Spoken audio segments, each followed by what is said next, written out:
కాశీకి పోయాడు, కాషాయం మనిషి అయిపోయాడు అనుకుంటున్నారా? వారణాసిలో బతుకుతున్నాడు, తన వరుస మార్చి ఉంటాడు అనుకుంటున్నారా?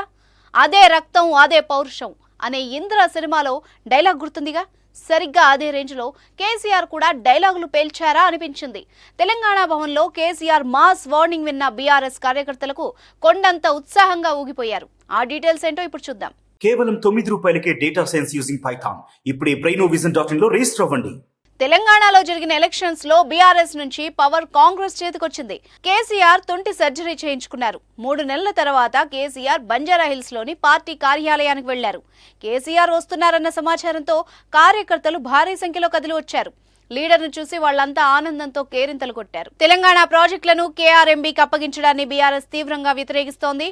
ప్రాజెక్టులను కేంద్రం ఆధీనంలోకి వెళ్లేలా చేస్తున్నారంటూ గులాబీ నేతలు మండిపడుతున్నారు.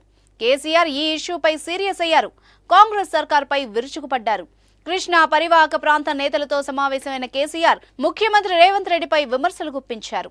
కేంద్రం ఎంత ఒత్తిడి తెచ్చినా 10 ఏళ్లలో ఏనాడూ తెలంగాణ ప్రాజెక్టులు అప్పగించలేదని గుర్తు చేశారు.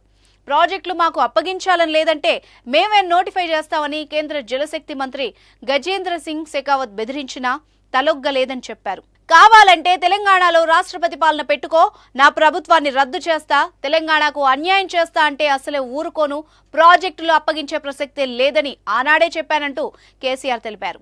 నన్ను వ్యక్తిగతంగా బీఆర్ఎస్ పార్టీని కొత్త సీఎం ఇష్టం వచ్చినట్టు తిడుతున్నారు. నన్ను, నా పార్టీని టచ్ చేయడం నీతో కాదు. నీకంటే హేమాహేమీలను ఎదుర్కొన్న చరిత్ర మాకుంది. రాష్ట్రాన్ని 10 ఏళ్లు పదిలంగా కాపాడుకున్నాం. దాన్ని పరాయి వాళ్ల పాలు చేస్తున్నారు. తెలంగాణ కోసం కేసీఆర్ ఏనాడు వెనక్కుపోడు. ఉడత బెదిరింపులకు భయపడను. ముందు ముందు ఏంటో చూద్దాం. తెలంగాణ ప్రయోజనాల కోసం ఏం చేయాలో నాకు బాగా తెలుసంటూ కేసీఆర్ మాస్ వార్నింగ్ ఇచ్చారు. దీంతో ఉద్యమ నాటి కేసీఆర్ను చూశామని నేతలు అంటున్నారు. ఇక నుంచి కేసీఆర్ సారథ్యంలో ప్రజల పక్షాన పోరాడతామని గులాబీ లీడర్లు చెప్తున్నారు. చూద్దాం కాంగ్రెస్ వర్సెస్ బీఆర్ఎస్ ఫైట్ ఎలా ఉంటుందో.